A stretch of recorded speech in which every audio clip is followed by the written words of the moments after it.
Hello and welcome back to the YouTube channel of My Fit Brain. This is Shrishti, your mental health professional and a counseling psychologist. The topic that we are going to discuss today is the various problems that one can approach a mental health professional with. Before we get into the video, please do like, share and subscribe to the YouTube channel. And now let's begin.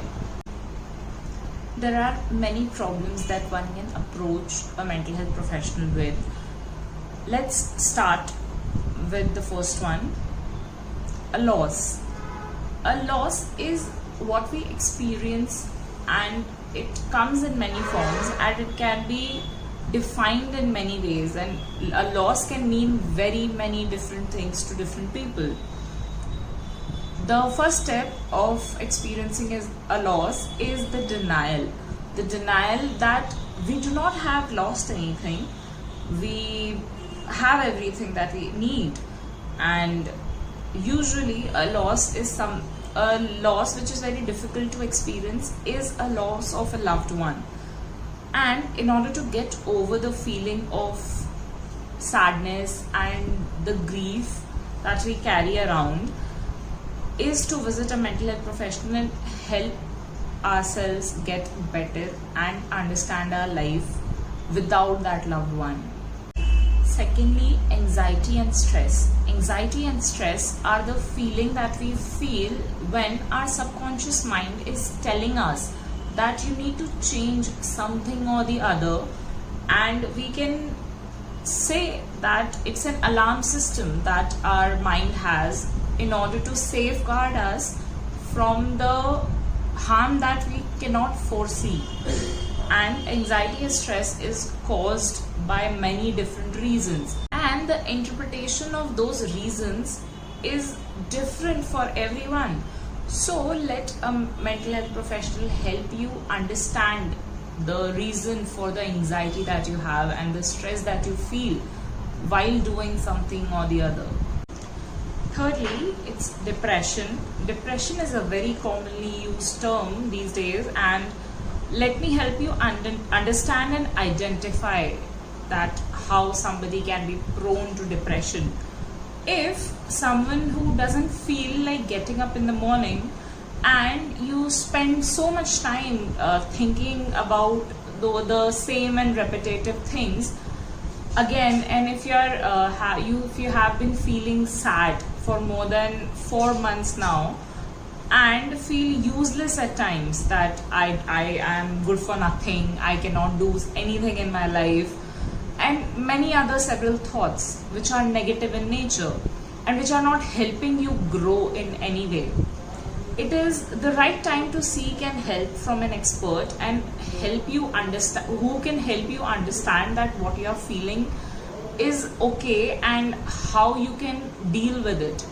Again, and I'm in no way I'm trying to say that these are the only symptoms of depression, but these are a few markers which can help you understand yourself better and be safe from getting depressed in future.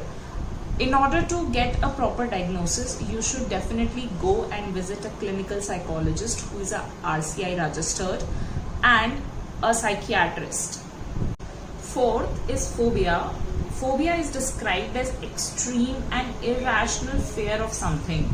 A fear or a feeling which stops you from doing something.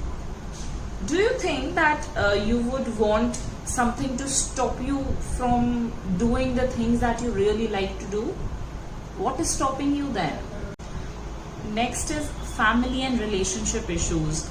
We are all social beings, right? And we have many types of relationships and we play many roles in our life. And we have conflicts which are very common and they are part of the relationships. And as we always have an apprehensive nature towards not approaching the other person with the problems that we have, there are several issues like communication gaps. These are the few things that we have a tendency to develop during the course of the relationship, In order to know and understand how to deal with these conflicts and have a good relationship, one should definitely seek out help from a mental health professional who is there to accept you the way you are and understand the perspective that you have, and also have a session with the entire family, in order to help and understand the family dynamics, and then have a few activities which can help enhance the relationship of the family and in the relationships as well. Next is unhealthy habits and addictions. We all have some unmet needs that we have, and unexpressed feelings towards something or the other. We resort to the ways through which we can numb ourselves. We resort out to things through which we can stop feeling what we are feeling. And in order to suppress these thoughts and emotions, we go ahead and hamper our lifestyles, which is done by resorting to consuming alcohol, starting smoking, consuming the other recreational drugs, and many other unhealthy habits. In order to learn how these habits are formed and how you can fight back to improve your lifestyle, and understand how you can help yourself recover from those unmet needs, and you can find healthier options of expressing yourself and exploring your needs. Next is performance enhancement. Haven't been there times when we thought that we can do things better than however we are doing right now? We have always known that what I am doing is a waste, and we have so much more to do and so much more to give. We have so many other skills that we haven't explored yet, and we somewhere or the other feel that we cannot do it because we do not know how to do it, or how to opt and how to move out of the comfort zone that we have made for ourselves. Whenever you are feeling stuck or you feel suffocated, it is the time to go and seek out help. Next is mental clarity. Confusion is something that is very common, and it's experienced by everybody at some point of the other.